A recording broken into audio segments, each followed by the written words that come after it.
Assalamualaikum warahmatullahi wabarakatuh. Perkenalkan, saya Riza Wijaya, mahasiswa S1 PJJ Informatika dengan NIM 230401020082. Di sini saya akan mempresentasikan tentang eh, program yang sudah saya buat eh, untuk mata kuliah pemrograman bergerak.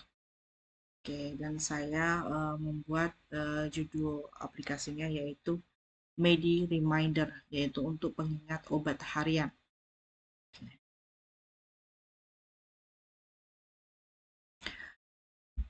Latar belakang saya membuat aplikasi ini yaitu untuk kesehatan merupakan aspek penting dalam kehidupan manusia. Salah satu permasalahan umum yang sering dihadapi oleh pasien adalah kelalaian dalam mengkonsumsi obat tepat waktu. Untuk mengatasi hal tersebut, teknologi informasi dapat dimanfaatkan melalui aplikasi Android berbasis eHealth yang mampu memberikan pengingat konsumsi obat secara otomatis. Perkembangan teknologi mobile saat ini memberikan peluang besar dalam menciptakan aplikasi yang mendukung pelayanan kesehatan. Salah satunya adalah dengan memanfaatkan sistem operasi Android yang terbuka dan fleksibel dengan integrasi database lokal seperti Room. Pengguna dapat menyimpan data tanpa koneksi internet. Lalu untuk rumusan masalahnya itu bagaimana membangun aplikasi Android yang dapat membantu pengguna dalam mengatur jadwal pengingat konsumsi obat menggunakan fitur alarm, notifikasi, dan penyimpanan data lokal. Tujuannya itu membuat aplikasi Android yang berfungsi sebagai pengingat obat harian dengan menyimpan data ke dalam database lokal, menjadwalkan alarm, dan menampilkan notifikasi kepada pengguna. Manfaat dari aplikasi ini yaitu data obat disimpan menggunakan Room database sehingga tidak memerlukan koneksi internet, aman dan private, dapat diakses kapan saja. Yang kedua adalah antarmuka yang sederhana dan mudah digunakan. Jadi mudah digunakan oleh semua kalangan, tidak perlu mengetik ulang, responsif terhadap perubahan data, bisa diperluas untuk profesional. Yang keempat adalah Medi Reminder menjadi contoh nyata penerapan dari arsitektur MVVM, room database atau live data, background text, dan view model dan view bidding.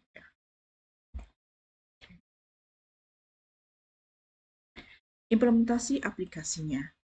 Main activity di sini ada fitur utama di dalam aplikasinya, yaitu aplikasi Medi Reminder. Yang pertama adalah di main activity-nya. Jadi main activity ini adalah halaman utama yang menampilkan daftar obat. Dari sini pengguna bisa menavigasi ke halaman tambah obat. Yang kedua adalah input activity. Di sini adalah setelah pengguna menambah obat dan menyimpan, sistem akan kembali ke main activity secara otomatis. Jadi fitur utama ini adalah tentang input obat, yaitu pengguna dapat menambah nama obat dan waktu konsumsi. Terus ada notifikasi, terus lalu penyimpanan lokal data obat tersimpan di room script ya. Lalu ada view model dan live datanya. Diagram alur aplikasi. Jadi untuk aplikasi ini ada alurnya. Yang pertama saat kita pertama kali membuka ya, maka akan muncul main activity-nya. Jadi ini adalah halaman utama untuk menampilkan daftar obat yang sudah tersimpan dari database menggunakan list view, ya kan? Lalu menggunakan view model dan juga live data untuk menampilkan data secara real time. Ya, terdapat tombol untuk membuka halaman tambah obat.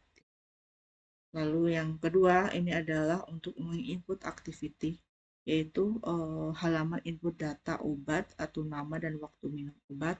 Setelah input selesai dan tombol simpan diklik, maka data akan tersimpan di database.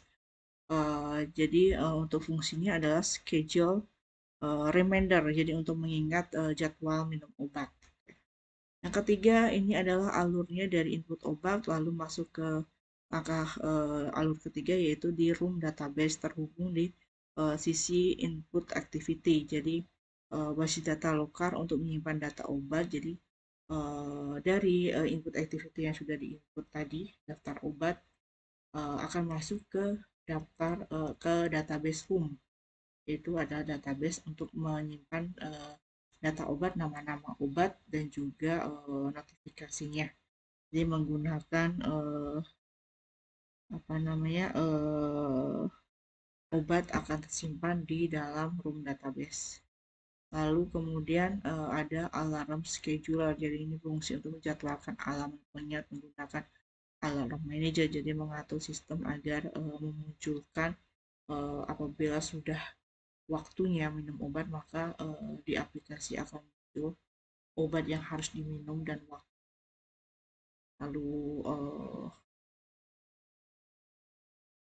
jadi ada input activity lagi, yaitu untuk notifikasi dan muncul di status bar Android, memberitahu pengguna bahwa saatnya minum obat sesuai jadwal. Jadi menggunakan notifikasi agar tidak lupa. Jadi untuk menggunakan obat ya. Dan ini adalah diagram dari alur. Jadi aplikasinya ada main activity, input activity, alarm schedule, dan Android notification bar. Nah, ini adalah struktur folder program yang ada di Android Studio, dan ini saya sudah bukain juga. Nah, sama seperti ini ya. Nah, ini dia. Nah, ini adalah kode program yang ada di Android Studio-nya ya. Di sini adalah folder-folder programnya. Di sini ada data, ada medication DAO, medication. Lalu di sini ada UI 2, yaitu berisi tentang input activity, lalu ada main activity, lalu ada util, di sini ada alarm scheduler, lalu ada view model, jadi medication view model. Lalu di rest ini ada layout, yaitu activity input dan activity main. Lulus di sini juga kita mengisi yang ada di bold Gradle KTS ini ya. Oke. Oke, lalu kita lanjut ke pembahasan program. Jadi isi data proyek, yaitu namanya adalah Medi Remainder. Package name-nya itu com.example.mediremainder. Language-nya saya pakai Kotlin ya. Lalu minimum SDA-nya itu API 21 Lollipop. Jadi untuk halaman awal untuk activity, main activity-nya adalah kode programnya sebagai berikut ya. Jadi untuk activity main, oke.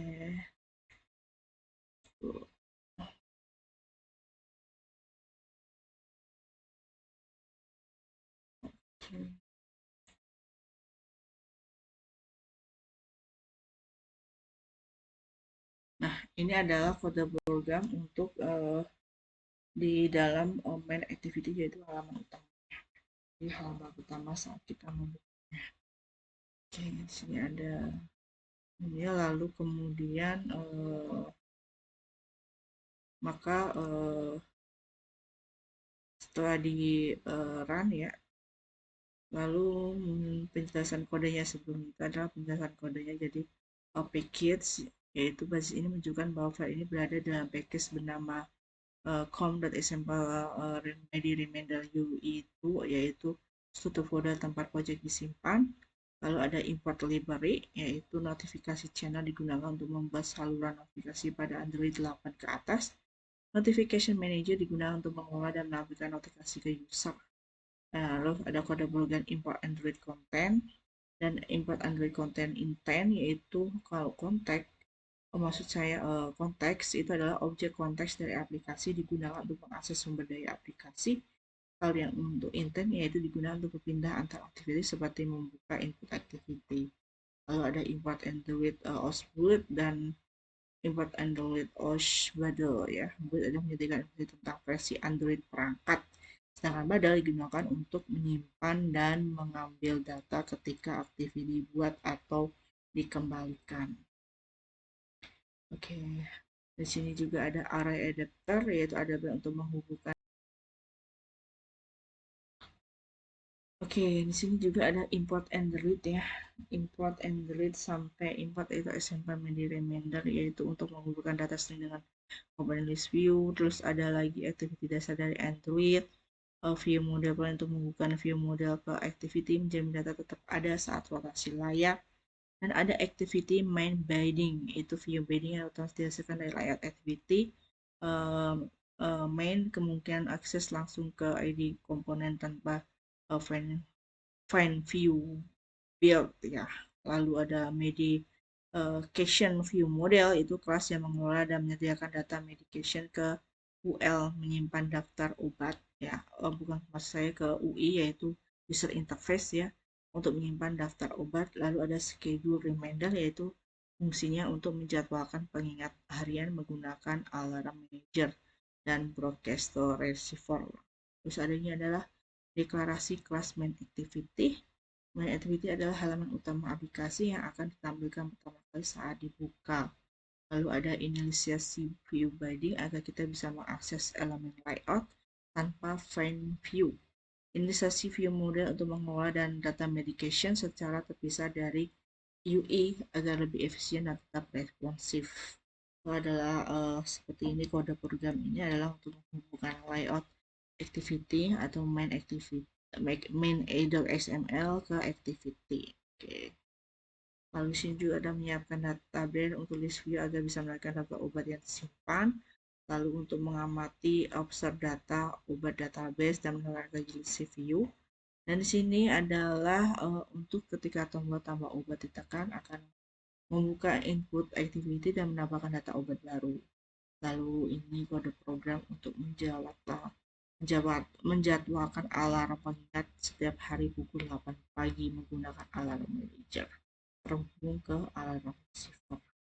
Jadi untuk fungsi tambahnya sendiri adalah membuat notifikasi channel yang diperlukan agar notifikasi bisa tampil di status bar pada Android 8. Jadi alur navigasinya yaitu main activity menampilkan daftar obat dari database, lalu ada tombol untuk membuka input activity untuk input data baru. Setelah input disimpan, data langsung tampil di list view dan akan dipanggil oleh alarm harian alarm sipil dan mengirimkan notifikasi saatnya minum obat ke Android notification bar. Jadi kode ini membuat tampilan utama aplikasi dengan layout vertikal berisi list view dan button.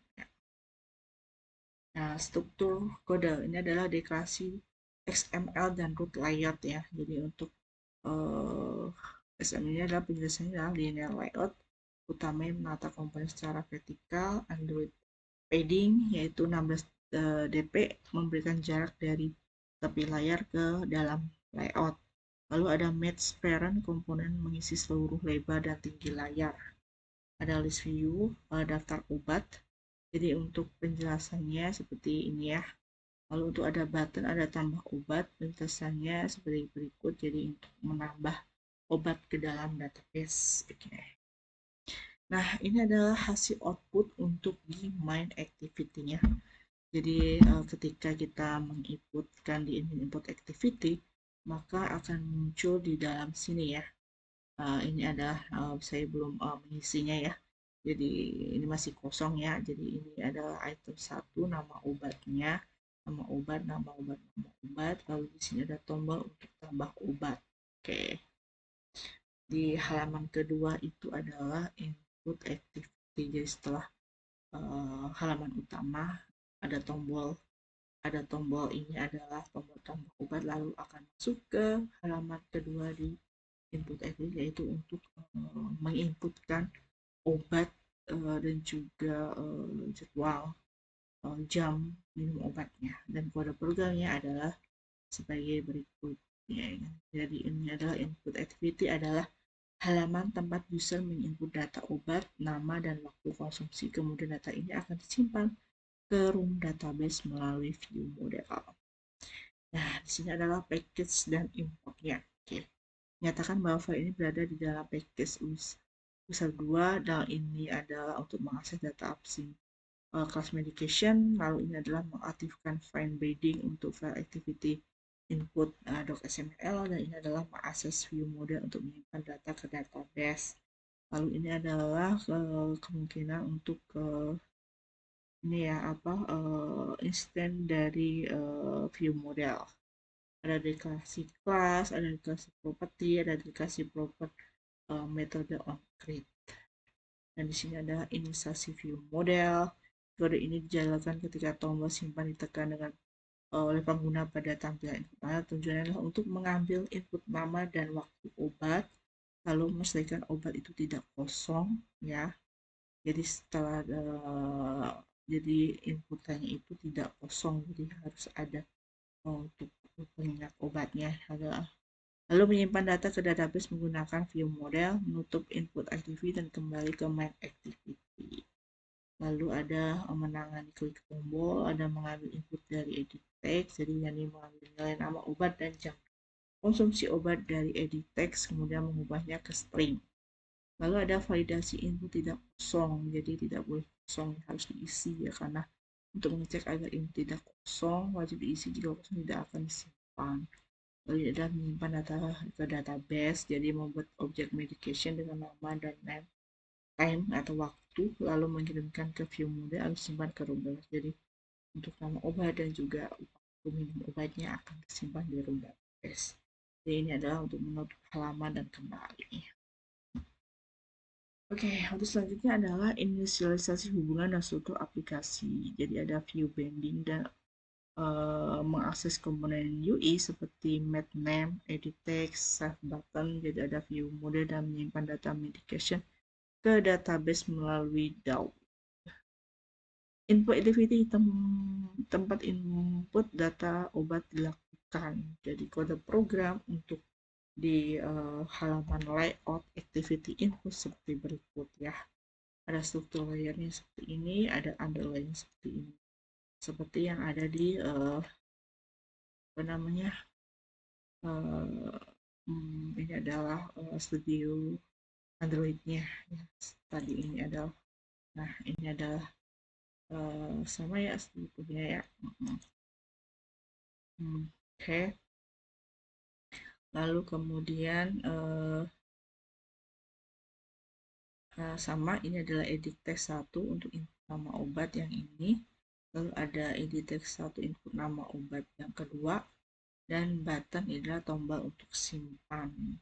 Jadi layout ini membentuk antarmuka pengguna untuk memasukkan data obat terdiri dari satu input nama obat, satu input waktu minum, satu tombol simpan, dan diatur secara vertikal menggunakan linear layout. Oke, jadi hasil output untuk halaman kedua ini adalah sebagai berikut. Jadi kita mengisi nama obatnya, lalu waktu minumnya. Jadi ini akan disimpan, lalu data masuk ke room database. Oke. Ini adalah kode program untuk alarm schedule-nya. Jadi ini adalah untuk alarm jika waktu minum obat sudah tiba, maka akan muncul alarm bunyi untuk sebagai pengingat minum obat. Oke. Nah, ini adalah penjelasan kode alarm schedule. Jadi ada fungsi schedule reminder dan jadi terus ada kelas alarm receiver seperti di bawah ini ya. Oke. Dan ini adalah Android manifest.xml. Dalam konteks aplikasi media reminder, Android manifest.xml digunakan untuk mengatur nama paket aplikasi, hak akses, daftar aktivitas, komponen penerima alarm, konfigurasi peluncuran awal aplikasi. Nah, ini adalah kode program lengkap yang ada di Android Manifest. Dan ini di Android Studio-nya seperti ini. Nah, ini ya. Oke, bisa dilihat ya. Ini adalah kode programnya. Jadi untuk halaman untuk Android Manifest ini adalah kode programnya. Oke. Jadi untuk izin akses seperti ini, elemen application, jadi kodenya seperti itu. Kalau ada aktivitas kodenya seperti berikut, ada input activity seperti berikut, dan ada broadcast seperti berikut. Jadi untuk jadi kesimpulan untuk semuanya yaitu aplikasi Media Reminder adalah solusi sederhana namun efektif dalam Kesimpulan untuk yang telah dikerjakan yaitu aplikasi media reminder adalah solusi sederhana namun efektif dalam mengelola pengingat konsumsi obat berbasis Android dengan teknologi modern dan penerapan prinsip desain yang baik. Aplikasi ini dapat menjadi alat bantu yang berguna bagi pengguna yang membutuhkan pengingat medis harian. Penerapan Room, Alarm Manager, dan Notification memungkinkan aplikasi ini berjalan secara offline, ringan, serta memiliki performa yang stabil. Oke, jadi ini adalah link Google Drive untuk file project pemrograman. Oke. Terima kasih. Terima kasih atas perhatiannya. Demikianlah presentasi saya. Wassalamualaikum warahmatullahi wabarakatuh.